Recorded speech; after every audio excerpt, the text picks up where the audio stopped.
This channel does not promote any violent, harmful, or illegal activities. All content provided by this channel is meant for an educational purpose only.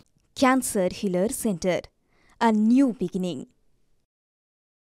এদিকে যাদবপুর বিশ্ববিদ্যালয়ে কেন্দ্রীয় বাহিনী মোতায়েনের দাবি তুলেছেন শুভেন্দু অধিকারী। শিক্ষা সংক্রান্ত কাজ ছাড়া অন্য কাজ বন্ধ করা উচিত। ওয়েবকুপা ব্রাত্য বসুর অফিসেও তালা লাগানো উচিত। অতিবাম ছাত্র সংগঠনের বিরুদ্ধে ব্যবস্থা গ্রহণের দাবি তুলেছেন শুভেন্দু অধিকারী। রাজ্যপাল মহোদয়ের উচিত আরজি করের মতো ওখানে সেন্ট্রাল ফোর্স দিয়ে পঠন পাঠন, গবেষণা এবং বিশ্ববিদ্যালয়ের ইউজিসির গাইডলাইন মেনে শিক্ষা সংক্রান্ত কাজ ছাড়া অন্য কাজ বন্ধ করে দেওয়া দাদা এই যে এবং অবিলম্বে ছাত্র সংসদেও তালা লাগানো উচিত, ওয়েবকুপার অফিসেও তালা লাগানো উচিত, ব্রাত্য বসুর অফিসেও তালা লাগানো উচিত, আর তথাকথিত সেকু মাকুদের ছাত্র সংগঠন তাদেরকেও করা উচিত। আর মাওবাদীদের যে ছাত্র সংগঠন বলছেন সেই আরসিপিপি নাকি, সেই সংগঠনকে অবিলম্বে তাদের বিরুদ্ধে ব্যবস্থা।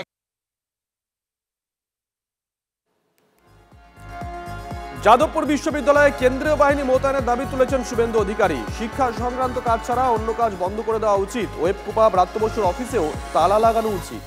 অতিবাম ছাত্র সংগঠনের বিরুদ্ধে ব্যবস্থা গ্রহণের দাবি তুলেছেন শুভেন্দু অধিকারী।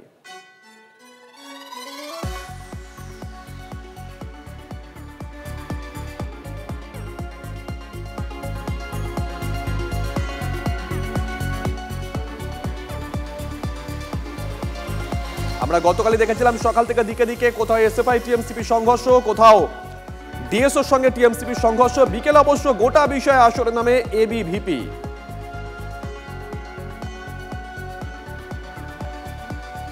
এদিকে এরই মধ্যে আজ বিক্ষোভ মিছিলের ডাক দিয়েছে এসএফআই। ছাত্রদের ওপর তৃণমূল ও পুলিশের আক্রমণের অভিযোগ, ব্রাত্য বসুর গ্রেপ্তারির দাবি এবং ছাত্র সংসদের নির্বাচনের দাবিতে আজ শহর থেকে জেলায় এসএফআইয়ের একাধিক প্রতিবাদ মিছিল রয়েছে।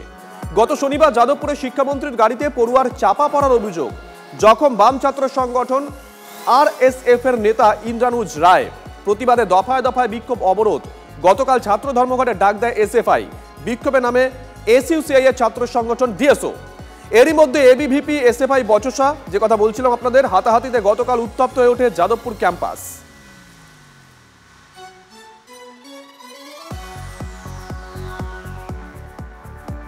আগে একবার অসুস্থ হয়ে আইসিইউতে ছিলেন। শনিবারের ঘটনার পর ফের অসুস্থ হয়ে পড়েছেন যাদবপুর বিশ্ববিদ্যালয়ের ভারপ্রাপ্ত উপাচার্য ভাস্কর গুপ্ত।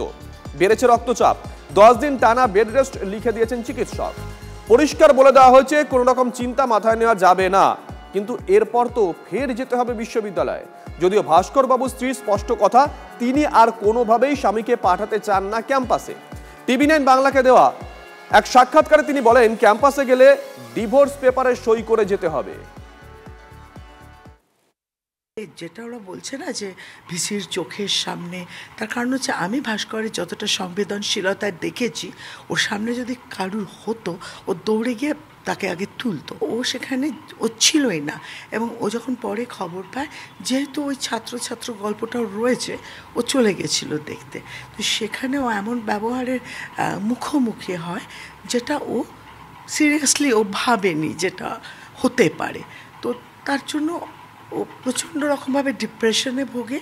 এবং দেখুন, হাইপার টেনশন এমন একটা জিনিস না, এখানে অটোনমিক নার্ভাস সিস্টেম এক্সেট্রা অনেক কিছু খেলা থাকে। So maybe that may be the reason of his unstable blood pressure.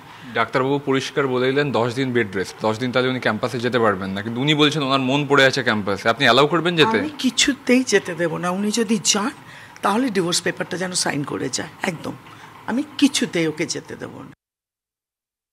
চিকিৎসক হিসেবে স্পষ্ট বার্তা দিয়ে দিলাম, 10 দিন ওনাকে বাড়িতে থাকতে হবে। ওনাকে কানে তুলো দিয়ে দেওয়া, একদম পরিষ্কার করে বলবো, আপনি প্রয়োজন হলে টিভিটা দেখবেন না, কোনো দরকারই নেই।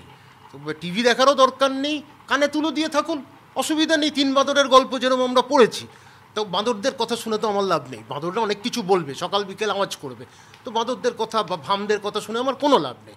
আমার বক্তব্য হচ্ছে স্পষ্ট, উনি বিশ্রামে থাকুক, ওনার টিভি দেখার দরকারই নেই।